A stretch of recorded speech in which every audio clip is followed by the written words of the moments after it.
Vamos a trabajar un ejemplo de aplicación del método de la adjunta para inversión de matrices. Bueno, como ya leyeron el material, ¿verdad? Entonces, la matriz adjunta necesita de algo que se llama menores y cofactores. Los cofactores son menores con signo. Entonces, vamos a hacer el uso para una matriz. Ahí en la presentación había una de 3×3, ahora vamos a ver una de 4×4. En este caso nos dice el ejemplo, calcular la inversa de la siguiente matriz por el método de la adjunta, es decir, el método de cofactores, porque en algunos textos puede ser que lo encuentren de esa manera. Y es una matriz, si ustedes se fijan, de orden 4×4. Entonces, para esta matriz D, lo primero que vamos a hacer es encontrar el determinante. Al intentar encontrar el determinante, va a ser para determinar si la matriz posee o no posee inversa. Calculándolo por medio de Excel, el determinante nos da -8. Puede haber sido calculado por Excel o también lo pueden calcular por el método de Chio, ¿verdad? Cualquiera de esos dos métodos que ustedes elijan. Ahora, después de encontrar el determinante y poder establecer que la matriz no es singular, por lo tanto va a poseer inversa, en qué caso sí va a ser singular, cuando el determinante de 0, y ahí vamos a decir que la matriz no posee inversa y ya no seguimos aplicando ningún otro método para invertir la matriz. Siempre y cuando el determinante sea diferente de 0, la matriz posee inversa. Entonces vamos a empezar a hacer el cálculo de cada uno de los cofactores, que son los menores con signo. Lo primero es seguir la fórmula, ¿verdad? Nos dice el cofactor 1, 1 corresponde a la posición 1, 1, es decir, la posición que está asociada a este elemento. Entonces, dice que es -1 a la i más j. En este caso, como es la posición 1, 1, i vale 1, j vale 1. Entonces, 1 más 1 por el valor del menor. ¿Qué es el menor? El menor es si nosotros tachamos la fila 1 y tachamos la columna 1, nosotros podemos observar que nos quedan estos 9 elementos de acá. Y estos 9 elementos son los que corresponden al menor 1, 1. -1 a la 1 más 1, y ese sería el menor. Los elementos -5, 0, 4, 8, 3, 2, -2, -1, -1 son los que aparecen en este determinante. Al hacer el cálculo, -1 a la 1 más 1, esto nos daría 1 positivo por el valor del determinante. El determinante lo pueden calcular por SAR, lo pueden calcular con la calculadora, lo pueden hacer por Chio, lo pueden calcular en Excel, ¿verdad? En este caso, el determinante da un valor de -3. Ahora veamos para el cofactor de la posición 1, 2. Siempre va a ser -1 a la 1 más 2 por el menor en la posición 1, 2. Entonces volvemos a hacer el mismo proceso. Se tacha la fila 1 y la columna 2. ¿Por qué? Porque es el de la posición 1, 2. Fila 1, columna 2. ¿Qué es lo que nos van a quedar? Nos van a quedar estos 9 elementos. Aquí tenemos 3 y aquí tenemos los otros 6. Y estos son los que van a comprender el siguiente determinante. Quiero que se fijen en algo. Como es -1 a la 1 más 2, esto nos va a dar -1 al cubo, que es negativo. Para hacerlo un poco más práctico, nosotros a esto le vamos a llamar posiciones pares y posiciones impares. ¿Cuándo va a ser una posición par? En el caso 1, 1, sumo 1 más 1, 2, es par. En el caso 1, 2, yo sumo 1 más 2, 3, es posición impar. ¿Para qué me va a servir la posición? Para establecer el signo, si va a ser positivo o si va a ser negativo. En este caso, este valor de -1 a la 1 más 2 me va a generar un número negativo, ¿verdad? Por el valor del determinante de las cantidades que ya vimos que quedan después de haber tachado el elemento asociado al cofactor. Ahora, para el tercer cofactor,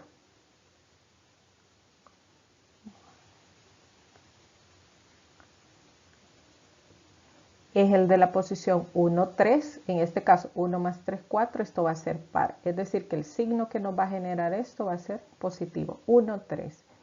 Fila 1, columna 3. Vuelvo a tachar y lo que voy a hacer es seleccionar los elementos que me quedan libres, ¿verdad? Después de tachar. Menos 1 a la 1 más 3 por este menor asociado que es un determinante y eso nos da el valor de menos 35 al hacer las operaciones. Entonces vamos haciéndolo sin escribir el menos 1. Ahora que ya vemos cómo calcular si va a ser positivo o si va a ser negativo. El siguiente, cofactor 1, 4, fila 1, columna 4. Como es posición impar, sabemos que va a ser negativo, por eso escribimos un signo menos, y el valor del determinante. ¿El determinante de qué? De las cantidades que nos quedan después de tachar el valor asociado al cofactor en esa posición.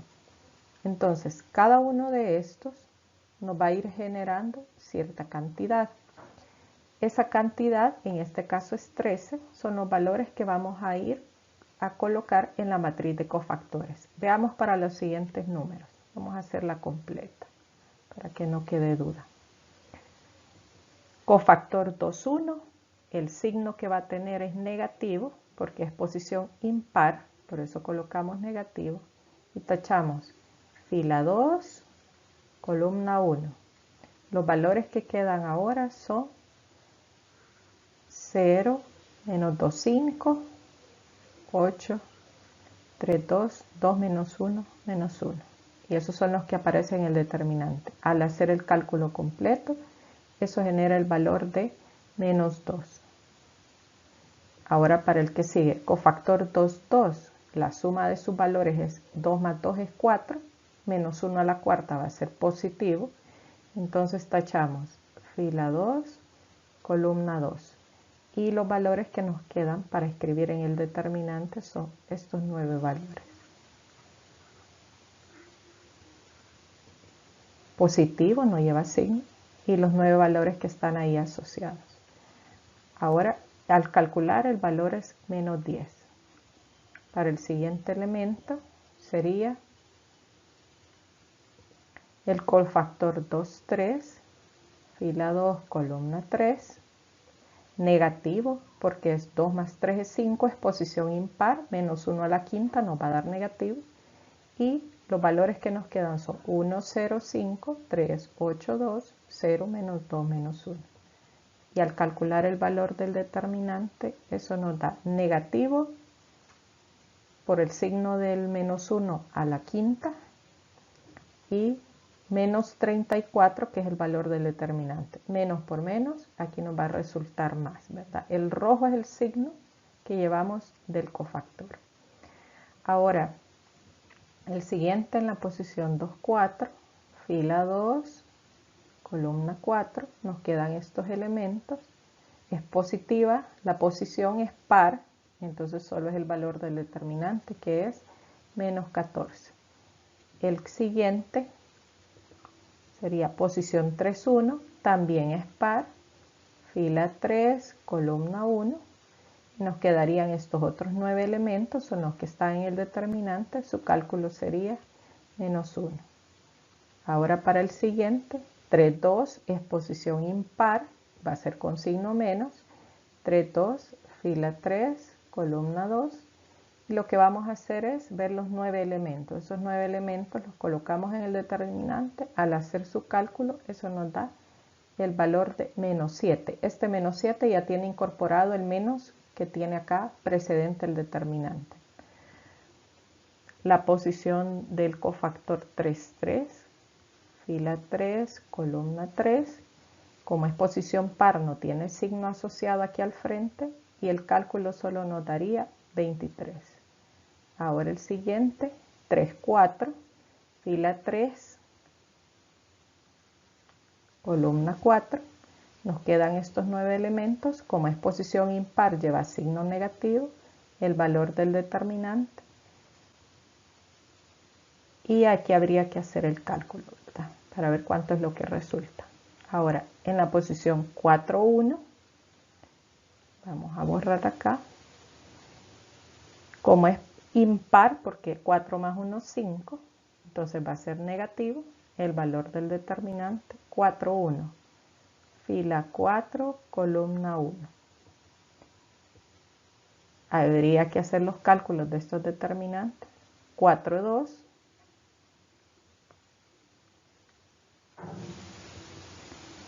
Posición par, el determinante de esta nos da menos 1. 4, 3. Fila 4, columna 3. Negativo porque es posición impar, el valor que nos dé este determinante. Y fila 4 y columna 4 para terminar. Entonces, ¿cuántos cofactores vamos a sacar? El número de cofactores corresponde al número de elementos de la matriz. Es decir, que una matriz de 4 por 4 tiene 16 elementos, tendrá 16 cofactores. Una matriz de 5 por 5 tendría 25 cofactores asociados. Una matriz de 3 por 3, 9 cofactores asociados. Y esos son los que habría que calcular. Ahora, los valores de los determinantes, tomamos cada uno de ellos y con esos construimos una matriz con los valores de los cofactores calculados. Esa matriz, como proviene de los cálculos de los cofactores, se llama matriz de cofactores. Entonces, la matriz de cofactores de D nos quedaría como menos 3, 11, menos 35, 13 y así para cada uno de los valores que fueron calculados con cada uno de los cofactores. Luego, esta matriz, para encontrar la inversa, necesitamos transponerla. Es decir, que la fila que tenemos acá, ahora se va a convertir en columna. La fila se convierte en columna, la segunda fila se pasa a ser columna, es decir, solo es una transposición, la matriz transpuesta, pero es la matriz transpuesta de una matriz de cofactores. Entonces vamos y transponemos filas por columnas. Al hacer estas transposiciones, ¿qué es lo que vamos a encontrar? La matriz de cofactores transpuesta, y eso es lo que se llama adjunta, lo que el método de la adjunta encuentra, la matriz de cofactores transpuesta. Ahora, cuando ya tenemos esta matriz, para encontrar la matriz inversa, lo que vamos a hacer es la matriz de cofactores transpuesta, dividirla entre el determinante. El determinante ya lo teníamos calculado. Este era un valor de menos 8. Entonces nos quedaría 1 sobre menos 8, porque es el valor del determinante, y por la matriz de cofactores transpuesta, ¿verdad? Que es esta que acabamos de calcular acá. Al hacer las operaciones individuales con cada uno de los elementos, y en los casos que se pueda se simplifica, obtenemos la matriz inversa de D, que sería 3 octavos menos 1 cuarto. Recordemos acá 2 entre menos 1 octavo o por menos 1 octavo sería negativo, 2 octavos simplificando menos 1 cuarto. Entonces, donde se pueda se simplifica, en los casos en que no se puede simplificar se deja tal cual como está. Por ejemplo acá, 1 sobre menos 8 por 23 no tiene simplificación, queda como esta. Y esta sería la matriz inversa al aplicar el método de la adjunta.